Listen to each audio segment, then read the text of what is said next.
If you're a content creator trying to grow on social media, you've probably heard the advice, pick a niche. So either you've picked a niche and for some reason things still aren't working for you, or you have no idea where to start when it comes to niching down, because let's face it, we are multi-passionate people. How the heck are you supposed to niche down when you love coffee, reading, conspiracy theories, working out, all the things? Don't worry, I've got you, because in this video, you are going to learn what picking a niche actually means, because either people aren't teaching it the right way or you're misinterpreting what it means. You'll learn 2 niche types that you'll need to identify, when it's okay to not niche down, and a few exercises to help you narrow down on what your niche is. As always, timestamps are below, use them if you need them, and let's jump to the computer.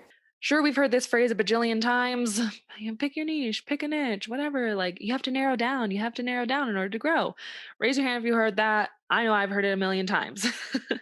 The problem with this phrase is that a lot of people misunderstand what picking a niche actually means. So that's why in this lesson, we are going to go over the 3 steps to properly define your vocational niche. And if you haven't heard this phrase before, this is probably why picking your niche in the past hasn't been working for you. Let me break it down. What is a niche?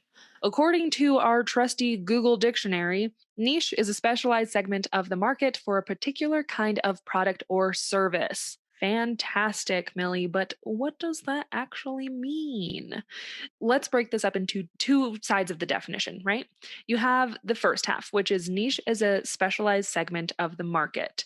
And this is what I referred to as a broad niche. Your broad niche is usually what people think of when they hear or teach on this topic. We know fitness, beauty, fashion, travel, education, all of these are a broad niche type, right? And this is great clarity to have. If you know what category your content falls under, that's fantastic. But is it actually niched down enough? People often forget about the second half of the definition, and that is for a particular kind of product or service.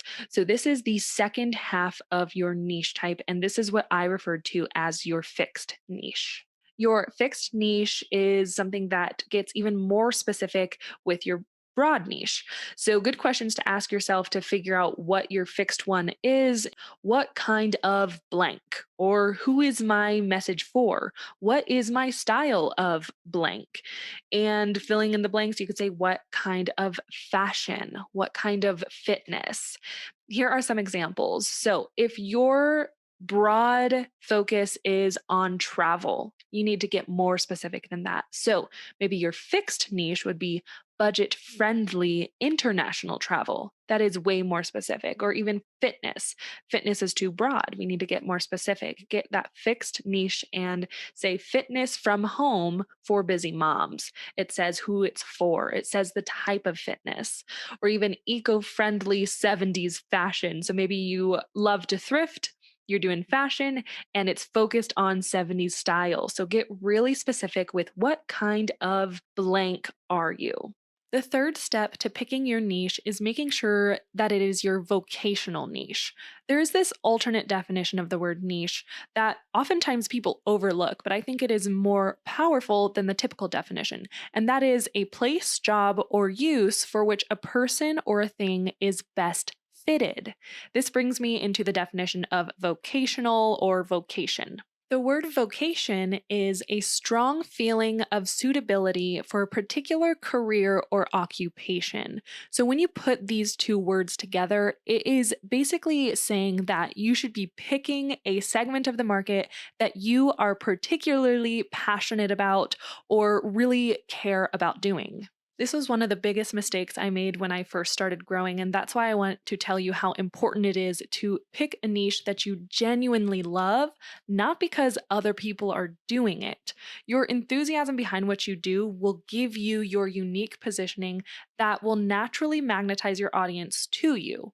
My biggest mistake was picking a niche that everybody else was doing because I thought it was the successful thing to do.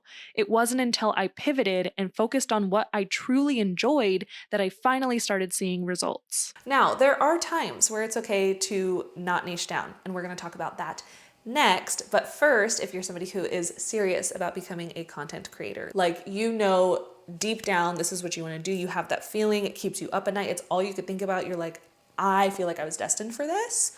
I have probably the best resource you'll ever find. As some of you may have noticed, this video structure is slightly different from the usual videos here on my channel where we're talking face to face. Like, it's me here, you'll get flashy B-roll, all the things, etc. That's because, for those of you who don't already know, which I'm sure most of you do at this point, while I'm on maternity leave, every other week here on my channel, I am releasing an exclusive look inside a few different courses that I offer on my website to help you decide if that course would be a good fit for you. The video you are watching right now is a lesson from my course bundle, the BSP Model, which is the only course bundle that exists for aspiring creators like yourself. It's basically like Creator University with access to over 9 different courses, 150 lessons, over 35 hours of educational content and material for you to learn from so that you can learn how to go from 0 to full-time content creator. The best part is that the lessons are literally laid out in order for you. All you have to do is follow the recommended course outline, take it one video at a time, and you'll see results like these students here. I remember back when I was getting started as a content creator, it felt like information overload. Like, there was so much noise with people saying, oh, you need to do this, pick a niche, provide value, be consistent, but also post every day, but don't get burnt out. Like, I feel like there was so much noise of what to do. And I wish I just had a game plan created for me that I could follow. And that's what this is. So if you're somebody who wants to be a full-time content creator and you don't want to waste time figuring out how to do it on your own, or maybe you feel like you've already wasted time trying to figure out how to do it on your own, BSP is the literal steps for you to follow from A to Z so that you could go from 0 to full-time. I'll leave everything you need to know linked down below. And if you're more interested in just checking out some of the individual courses in BSP, I'll be sure to link to some of those as well. Because there is a course that is just dedicated to helping you define your branding or your personal brand in the social media space. All right, let's jump back to our video. Now, a question that I get asked a lot is lifestyle a niche? And I hate to burst your bubble, but no, it is not. It just based off of the definition that we talked about in this lesson, lifestyle is not niched down enough. It's not narrowed down enough. And when you say that you're a lifestyle blogger or a lifestyle influencer, especially when starting out, you actually put yourself at a disadvantage because I'm sure you've heard the saying, when you talk to everyone, you're talking to no one. That's very much what having a lifestyle brand is. At least, again, if you're somebody who is starting from 0 or from the ground up and you really want to start building rapid traction, lifestyle will hurt you. Now, the question is why? Why is lifestyle not your niche? Let me be very clear. I'm not saying lifestyle content is never successful. I'm absolutely not saying that because it works really well for so many other people and for so many other platforms. We see people like Alex Earl blowing up on platforms like TikTok, simply sharing her everyday life, get ready with me videos. So there are successful content creators out there that are creating lifestyle content on their platforms. But what I'm saying is, if you are somebody who wants rapid growth, I'm pretty sure you are because you are here and you want to see success quickly, picking a niche will get you those results faster. It's just the proven method. It works. And that's why we have an entire lesson teaching you how to pick your industry and how to narrow down your focus of your content so you can see results quicker. Now, if after I say that you are still thinking, but Millie, what if I really don't want to niche down. I just really don't want to niche down, which, by the way, is separate from I don't know how to niche down or I don't know what my niche would be. Those are two separate things. If you don't know how to niche down, we're going to get into that in a second. But if like you physically cannot niche down, that's fine. That's fine, but that just means there will be 2 things that you have to accept. The first one being you're going to have to pick a different strategy, obviously, and there are 2 options for you. but they do not see as much of rapid growth as niching down would. So the reason everybody says, oh, you need to niche down is because it's a proven strategy. It works across all platforms for all algorithms, and that's why everybody talks about it. There are two other lesser known strategies. Both of those strategies we will talk about in lesson 6 when it comes down to picking the platform that feels best for you or that is the right fit for you. So you don't have to niche down. There's two other ways and approaches you can implement. They just might not get you the rapid growth that you're envisioning for yourself. So you'll just have to pick what your priority is. And then the second thing is, if you do not want to niche down at all, you'll have to accept that Instagram is not going to be the place for you. It just isn't. So if you're somebody that's like sitting here, I want to grow on Instagram, you have to niche down. That is how their algorithm was created. When you get to the Instagram course, you will see that that is how their algorithm was created for accounts to niche down.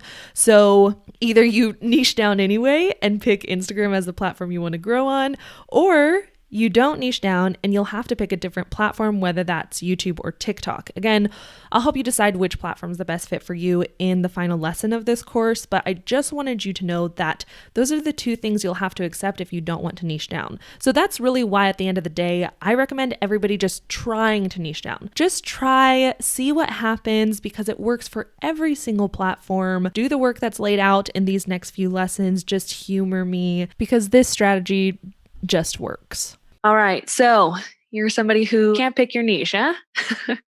Maybe you're a multi-passionate person and you're just like, oh my gosh, I want to post about everything. I can't decide. And I have some good news. There is no right or wrong decision here when it comes to narrowing down your content. Okay. It's okay to feel completely lost. If you were trying to fill out that sheet and you were just like, I have no idea, it's okay. What you don't want to do is stress about making the wrong choice when picking your niche and end up not picking anything. If you've made it this far, include the secret emoji in your comment below so that I know who stayed till the end, and watch this video next because YouTube thinks you'll like it. Thank you so much for watching, and I'll see you in the next one. Follow your joy. Bye.